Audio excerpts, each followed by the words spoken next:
Salam əziz izləyicilər. Bugün sizlər üçün maraqlı bir video hazırlamışam. Videomuz tələbələrin buraxılış imtahanını verdikdən sonra blok imtahanına hazırlaşması üçün atdıqları addımlardır. Və onların düşüncə tərzlərini sizlər üçün canlandıracağım. İnanıram ki, sizlərə də maraqlı video olacaq. İndi isə bütün tələbələrin xəyali fikirləri. Hamı mənə bilirsiniz nə deyirdi? Deyirdilər, əsas nədir? Buraxılışı ver. Amma ən çətini blok imiş. Buraxılış biraz asan deyildi. Blok məsuliyyət tələb edir. Daha çox oxumalıyam. Daha çox test işləməliyəm. Axı neyniyəcəm? Vaxta çox az qalır. Dərsi də təzədən dayandırmışdım. Bərpa eləyirəm. Buraxılışa görə. Ay Allah, bildiklərimi unutmuşam.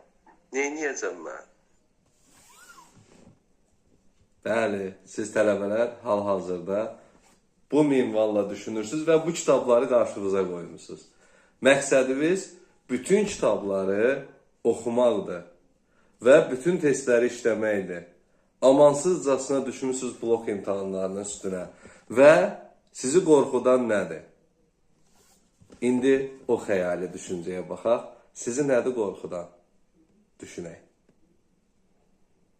Blok imtahanını düşünək. Blok imtahana çox az qalır. Neçə ay qalır imtahana? Blok imtahanını düşünək.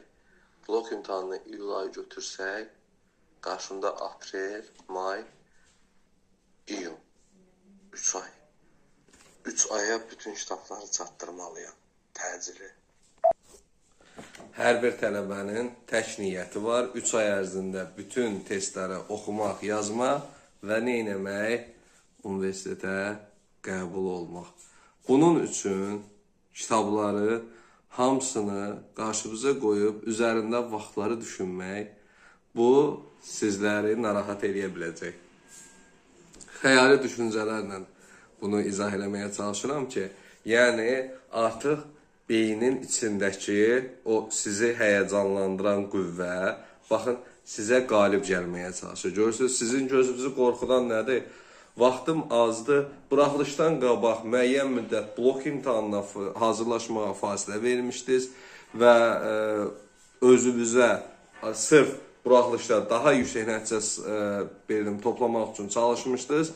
Buna görə də nə etmişdiniz? Blokdan biraz uzaqlaşmışdınız və bloka qaydanda artıq problemlər yaşanır. Baxın, bu nədir problemlər? İlk problem adaptasiya məsələsidir. Çünki buraxılışda keçirdiyin hiss, həyəcan və ondan sonra blokun yükünün ağırlığı sizdə hiss, həyəcana səbəb olub. Bunları aradan qaldırmaq lazımdır. Bunun əsas birinci prinsipi nədən ibarətdir? Özünüzdən. Baxın, özünüzə hal-hazırda hazırlaşan şagird kimi yox, semestrə hazırlaşan tələbə kimi yanaşın. Və hər hansısa bir peşənin, ixtisasın sahibi kimi yanaşın ki, daha tez adaptasiya olasınız və daha çox, belə deyim ki, bu testləri işləyib mövzuları oxuya biləsiniz. Və o mövzuları, belə deyim, qəbul eləyəsiniz, dərk eləyəsiniz və sinxron hazırlığınız daha rahat başa gəlsin. Adaptasiya prosesi uşaqlarda ən çətin proseslərdən biridir və bunun da çətinliyini nəzərə alıb sizlər üçün bu videonu çəkdim. Çəkməkdə məqsədim ondan ibarətdir ki, yəni dərslərə adaptasiya olarkən unutmayacağınız bir şey var. Özünüzə inanın. Ən birinci məsələniz bu olsun. Və hər zaman qarşınızda bir özünüzə peşə sahibi kimi, bir sənət sahibi kimi, hər hansısa bir vəzifə sahibi kimi yanaşın ki, motivasiya eləmək və özünüzü daha yaxşı hazır hiss eləmək sizlər üçün mümkün olsun. Mənim məsləhətim və sizlərə tövsiyəm. Çalışın çoxlu oxumaq və çoxlu strategiyaları düşünmək, bu qərarları eləməkdənsə nə etmək lazımdır? Birinci özümüzə qalib gəlmək lazım idi. Niyə? Baxın, Biz siz həyəcan keçiririk ki, vaxt azlığından və bu qorxunu yaşayırsınız. Buna görə də neyinirsiniz? Xəyali olaraq artıq biraz daha motivasiyanız zəifləyir, qorxu hissi sizə güc gəlir. Bütün bunlara qalib gəlməlisiniz. Bunlara qalib gəlməsəniz, uğur əldə etmək şansınız az ola bilər. Ona görə nə etmək lazımdır? Bütün bu hissə, bu duyğulara, öz içinizdə müharibə apardığınız qüvvələrə qalib gəlin. Daha rahat və daha tez adaptasiya olun ki, nə edək? Gələcəyə daha uğurlu bir sənət peşə sahibi, ixtisas sahibi bir insanı qarşımıza çıxara bilək. Buraxılışdan, hiss həyəcanla cavablarını gözləyə bilərsiniz. Amma beyninizin buraxılışın ballarından yox. Bu mövzuları, bloku necə oxuyub, dərk edib daha rahat ola bilərəm, nəticəmi necə yüksəldə bilərəm deyə düşünün. Baxın, siz buraxılışın ballarını düşünüb, fikriniz orada qalanda blok yaddan çıxacaq və adaptasiya olub bloku oxumaq istəyəndə də vaxtınız daha da azalacaq. Ona görə də nə etmək lazımdır? Komplektləşdirmək lazımdır hər şeyi. Həm də tək dərsləri komplektləşdirmək və məqsədimizi konkretləşdirərək işimizə davam etməliyik. Bu, qarşınıza məqsəd qoyun, bu uğurda mübarizə aparın və ən əsası özünüzə güvənin. Siz özünüzə güvəndikcə, siz özünüzə inandıqca uğur əldə etmək şansınız və blokda daha yaxşı iştirak eləməyə, qəbul balını daha yaxşı yığmaq şansınız daha da çox olacaq. Əgər düzgün qaydalara riayət etməsəniz, o zaman uğur əldə etməyiniz və nəticə əldə etməyiniz mümkün deyil. Bu çətinliyi yaşamayın. Ona görə sizlərə məsləhətim budur. Çalışın qarşınızdakı bütün proseslərə səlis yanaşasınız və uğur əldə etmək üçün belə deyim ki, daha çox çalışmalısınız. İkinci davamı hissəsini, çəkilişini davam etdirəcəm və sözlərimi sizlərə çatdırmağa. Çaşqınlıq içində qalan tələbələrimiz var, yəni abituriyentləri nəzərdə tuturam.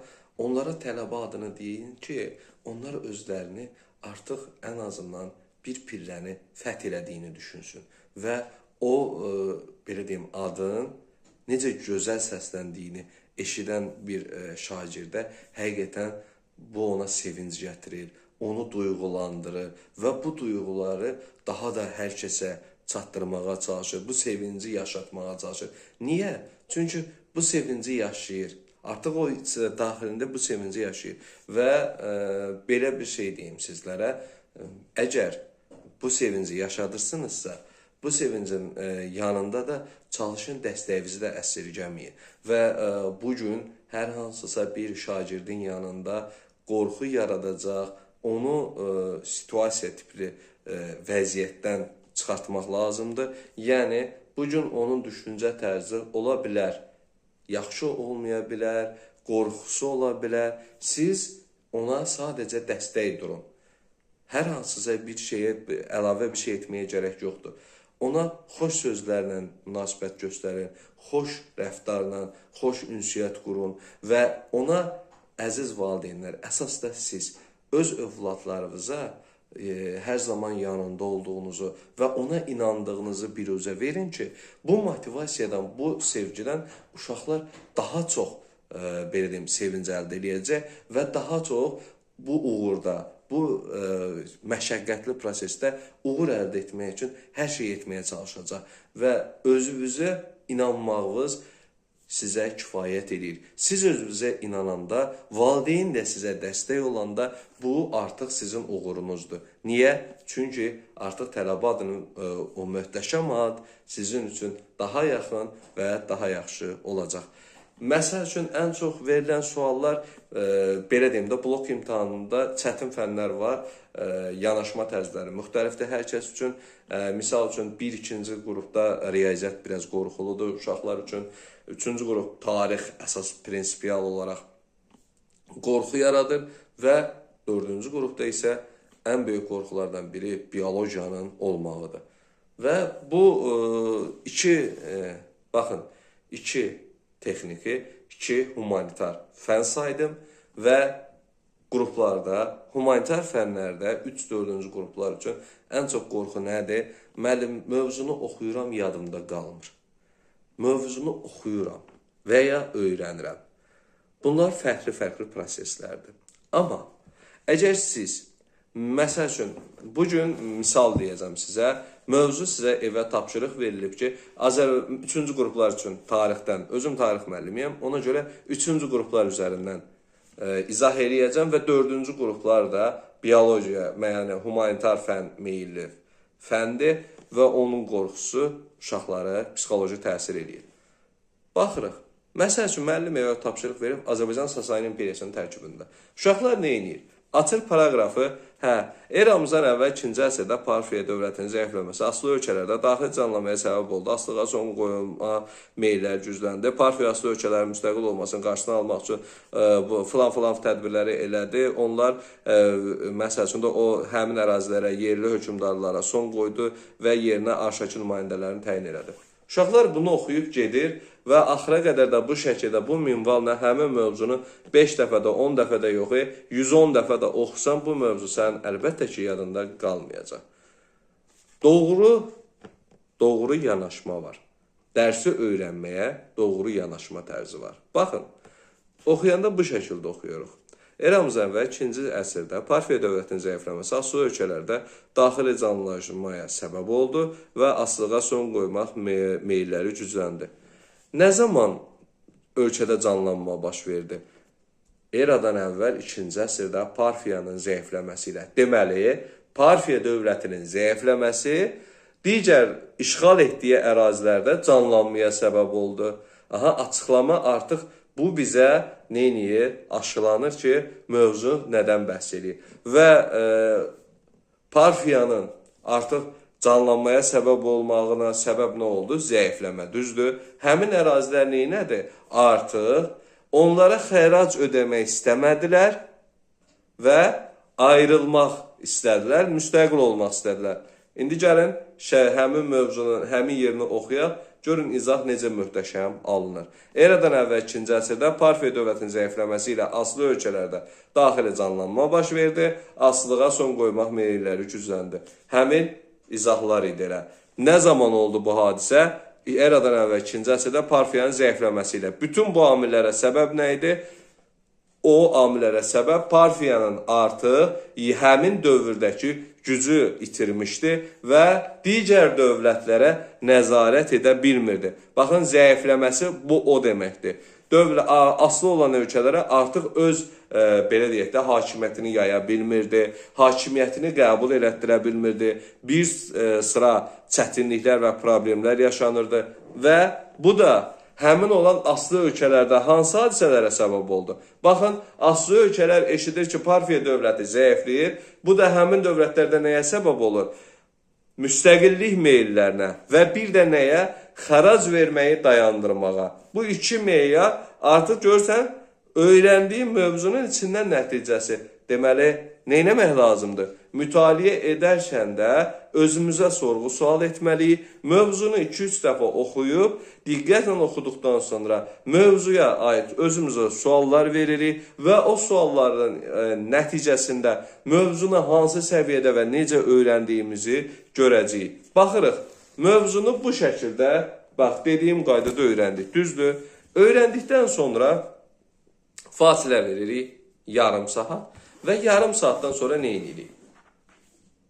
Mövzu tipli sınaq testləri var və açırıq Sasanilər mövzusunu. Onu da işləməyin qaydasını göstərəcəm ki, yəni ki, əziz şagirdlər, hər şeyə müəyyən yanaşma tərzindən siz uğur əldə edə bilərsiniz. Bu artıq sizin ən böyük işiniz olacaq, uğurunuz olacaq. Çünki niyə? Əgər bir mövzuda siz mənimsəyə bilirsinizsə, o mövzunu daha yaxşı təhlil edə bilirsinizsə, bu zaman sizin uğur qazanmaq şansınız da həqiqətən daha çoxdur və siz bu yolda istənilən formada, baxın, bu uğurda daha yaxşı olacağınızı sübut eləyə bilərsiniz. Yəni, ən əsas nədir? Sizlərin gördüyünüz işlər. Yəni, problemləri aradan qaldırmaq, uğur əldə eləmək, bu əlbəttə ki, sizin üçün ən vacib elementlərdən biridir. Mən sizlərə bunu ona görə izah edirəm ki, yəni mövzu sizlər üçün daha yaxşı, daha perspektivli öyrənmək mümkün olsun və bu mövzudan həqiqətən nəticə çıxartmağı bacara biləsiniz. Misal, Parfiya üzərindən izah elədim. İndi testlər üzərindən izah eləyək ki, hansı uğurda mövzuları öyrənə bilərik. Baxırıq, məsəl üçün, Qədim Albaniya dövlətinə aid olmayan xüsusiyyəti soruşur. Əgər biz tez cavabı tapdıq, qurtardıq, çıxdıq, getdik. Mövzu sınağını işləyərkən bunu etməyin.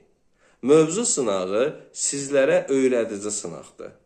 Qədim Albaniyaya aid olmayanı soruşur. Azərbaycanın şimalında yaranması. Baxırıq, əlbəttə ki, şimal ərazimizdə yaranır. Yəni, cənubda Atropatena idi, şimalda Albaniya. Deməli, bu təhlil, bu doğrudur. Son, keçirik. Padşahdan sonra ən hörmətli adamın ay məbədinin kahini olması. Buna da diqqətli olmalı olduğumuz nüanslar var. Niyə bunu deyirəm? Baxın. Dedik ki, padşahdan sonra ən hörmətli adam ay məbədi idi. Doğrudur. Niyə? Bilirik ki, Yunanlar ay tanrısına sitayiş edirlər və Yunan mifologiyasından gələn bəzi inanclar Albaniyada təsdiqini tapmışdı.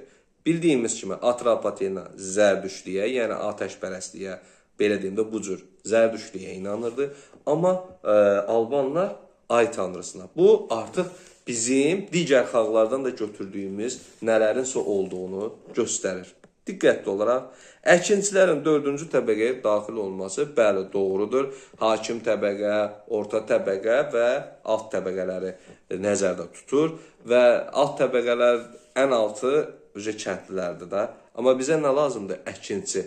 Maldarlıq əkinçi eyni formada idilər və bunlar da doğrudan da 4-cü formaya aid idilər, yəni 4-cü bölgüyə. Keçirik. İndiki Ermənistan torpaqlarının ölkə ərazisinə daxil olması tamamilə doğrudur. Çünki Albaniya geniş ərazidə yaranmışdı. Ona görə tarixdə Azərbaycanın ərazilərinin çox genişliyi onun necə qüdrətli və hakimiyyətini yaya bildiyi olduğunu göstərir. Və digər bir sual isə 3-cü Daran ordusunun tərkibində Makedoniya İskəndərə qarşı vuruşması bu tamamilə yanlışdır. Diqqətli oluruq, bu tamamilə yanlışdır. Nəyə görə? Birincisi, Albanlar hələ təzə-təzə yaranırdı, amma Makedoniya İskəndər çox böyük geniş ərazilərdə olmuşdur. Yəni, aid olmayan budur ki, Makedoniya İskəndərə qarşı vuruşması. Yeni yaranan dövlət tanımadığı bir strategiyada və heç birinə tabi olmadan gedib digərinə qarşı vuruşmağı mümkün deyil. Burada diqqətli olmalıyıq. Və belə deyim, dövrün Əhəmənilər imperiyasının ən zəif hökmdarlardan biri 3-cü Dar olmuşdur. Niyə? Bir dəfə məğlub oldu, amma qoşun toplamadan, islahat keçirmədən ardıcıl döyüşlərə girdi. 334, 333, 331 ardıcıl.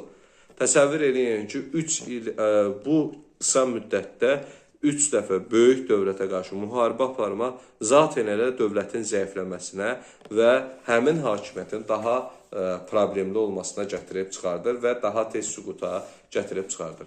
İşlədik mövzunu. Bilirik ki, baxın, sizə bir şey öyrədim. Məsələn, mövzu sınağını da işlədik. Bu mövzunu da öyrəndik. Deyək ki, Albaniya bir bölməsini başa vurdu. O zaman keçirik nəyə? Azərbaycan ibtidai icma quruluşunu və başlayırıq onun testlərini də işləməyə. Mövzuları bitirə-bitirə bunların da üzərində təkrar təhlillər apararaq işləyirik. Bu bizim üçün vacib elementlərdən biridir. Niyə? Baxın, mövzuları işləyərkən diqqətli olun, təhlil etməyi yaxşı eləyin. Çünki sizlər uğur əldə eləmək istəyirsiniz və özünüzə güvənirsiniz və qarşınızda məqsədiniz var və bu məqsəd üçün də çalışırsınız. Ona görə də hər birinizə gözəl insanlar tövsiyəm, daha çox öyrənin, daha çox mütaliə edin və uğur əldə etmək üçün də daha yaxşı testləri üzərində